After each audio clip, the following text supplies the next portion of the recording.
வணக்கம், நான் உங்கள் chef Muralidharan. Welcome back to chef Madras Murali kitchen. இன்றைக்கி நம்ம பார்க்க போகிற டிஷ் என்ன அப்படின்னா மரவள்ளிக்கிழங்கு சிப்ஸ்.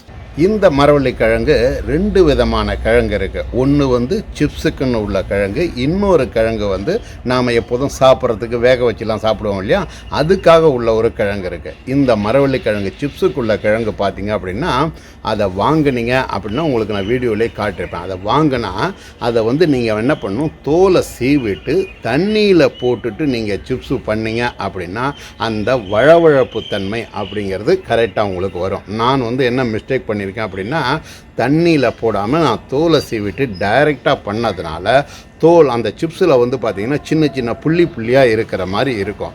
இதுவே எனக்கு அந்த சிப்ஸு பண்ணுறவங்க சொல்லி கொடுத்த டிப்ஸு தான் இது. அதனால் நீங்களும் இந்த கிழங்கு சிப்ஸு பண்ணிங்க அப்படின்னா இந்த கிழங்கை தோலை சீவிட்டு தண்ணியில் போட்டுட்டு பண்ணுங்கள். இந்த மரவள்ளிக்கிழங்கு சிப்ஸு செய்யறதுக்கு தேவையான பொருட்கள் என்னென்னு பார்த்துடலாமா? இப்போது இதுக்கு நம்ம ஆல்ரெடி சொன்ன மாதிரி கிழங்கு, அதாவது மரவள்ளிக்கிழங்கு சிப்ஸுக்குன்னு உள்ள கிழங்கு நான் என்ன பண்ணியிருக்கேன், 1 கிலோ அளவுக்கு வாங்கியிருக்கேன். இதுக்கு தேவையான பொருட்கள் அப்படிங்கிறது மரவள்ளிக்கிழங்கு, மிளகாத்தூள், உப்பு, எண்ணெய். இதனால தான் நான் இதை காட்டலை, இது மட்டும் காட்டியிருக்கேன். இந்த மரவள்ளிக்கிழங்கை நாம் என்ன பண்ணணும் அப்படின்னா, முதல்ல நல்லா வாஷ் பண்ணணும். ஏன்னா மண் இருக்கும் இல்லையா, இதை நல்லா வாஷ் பண்ணிவிட்டு இந்த மாதிரி நீங்கள் அழகாக எடுத்து வச்சுக்காங்க. எடுத்து வச்சுட்டு இதில் நீங்கள் நாம் காட்டுற மாதிரி மேலையும் கீழையும் கொஞ்சம், அதாவது தலையையும் வாலையும் அப்படின்னு சொல்லுவாங்க, இந்த பகுதி ரெண்டத்தையும் நீங்கள் வெட்டிடுங்க. வெட்டின பிறகு தான் நீங்கள் என்ன பண்ணணும் அப்படின்னா தோலை உரிக்கணும். இந்த தோலை உரிக்கிறது 2-3 மெத்தட் இருக்குது. அதாவது என்னென்னா, லைட்டாக கோடு போட்டுட்டு கொஞ்சம் நேராக இருந்தது அப்படின்னா உரிக்கலாம். இல்லை அப்படின்னா என்ன பண்ணலாம்னா தோல் சீவியாலையும் தோல் சீவலாம். இல்லை அப்படின்னா நான் இப்போது பண்ணுவேன் ஒரு மெத்தடு, கத்தியால் தோல் சீவுவேன்.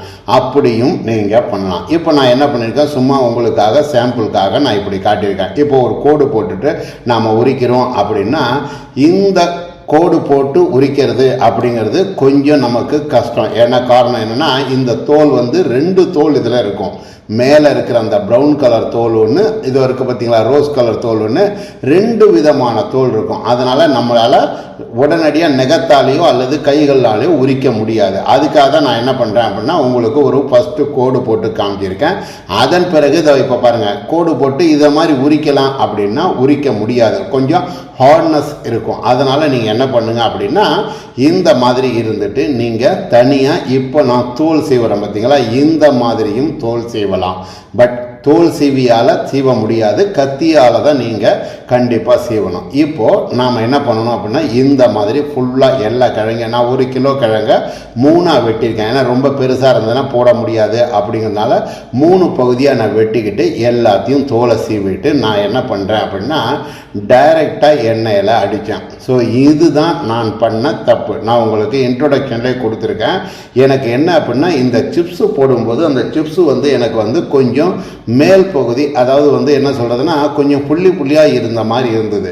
போய் உடனே சிப்ஸுக்காரங்கள்ட்ட நான் கேட்டேன், நான் பண்ணது தப்பா இல்லை எதனால இப்படி வருது அப்படின்னு சொல்லி நான் கேட்டேன். இப்போ பாருங்கள், நான் என்ன பண்ணுறேன், ஃபுல்லாக தோலை சீவிட்டு நல்லா அழகாக நீங்கள் எடுத்து இந்த மாதிரி தோலை பூரா க்ளீன் பண்ணி வச்சுக்கோங்க.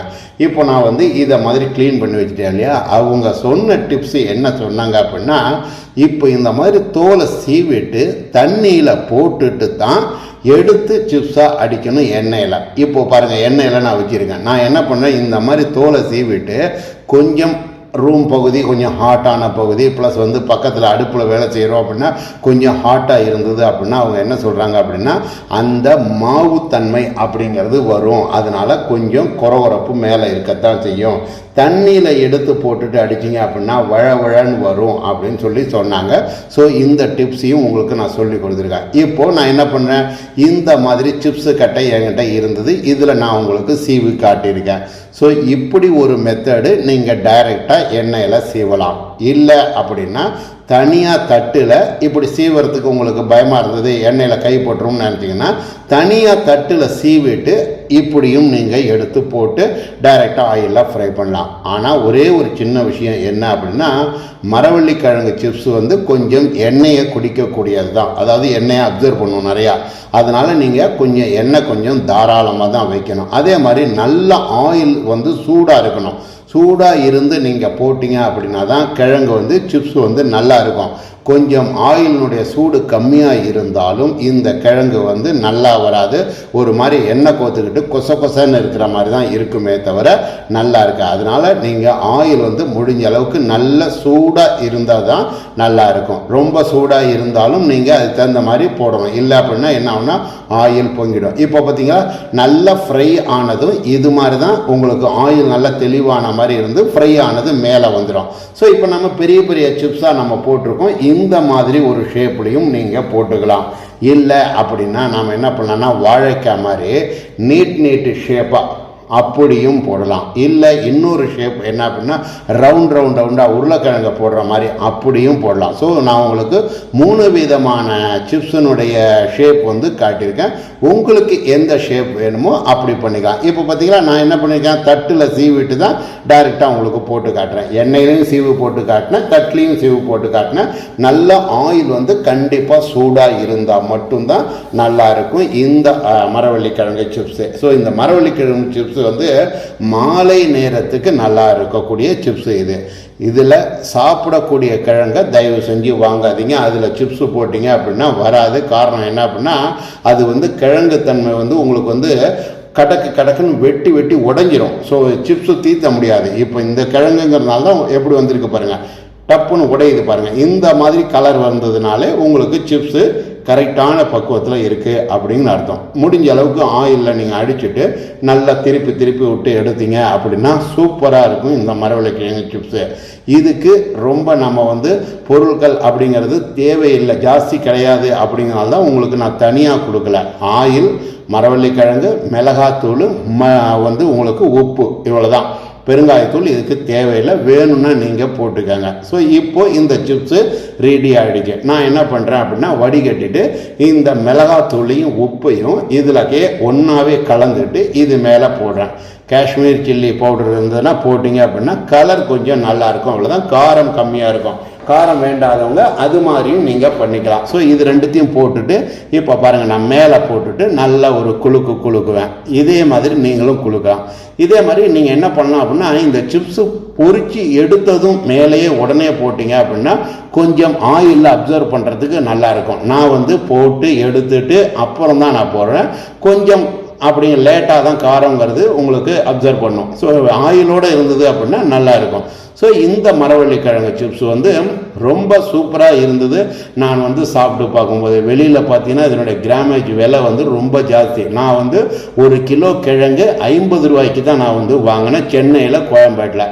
ஸோ நீங்களும் உங்கள் வீட்டில் இந்த மாதிரி உள்ள மரவள்ளிக்கிழங்கை வாங்கி செஞ்சு பார்த்து பலனைங்க. நம்ம இதில் ஆல்ரெடி நான் உங்களுக்கு சொல்லியிருக்கேன், நிறைய பிளேலிஸ்ட் வச்சுருக்கேன். சிப்ஸுக்கு அப்படின்னு ஒரு பிளேலிஸ்ட் வச்சுருக்கேன். அந்த சிப்ஸில் உள்ள பிளேலிஸ்ட்டில் நீங்கள் பார்த்து நிறைய பண்ணிக்கலாம். நேந்திரங்காய் சிப்ஸு, உருளைக்கிழங்கு சிப்ஸு நிறையா போட்டிருக்கேன். நீங்கள் பாருங்கள், பார்த்து என்ஜாய் பண்ணுங்கள்.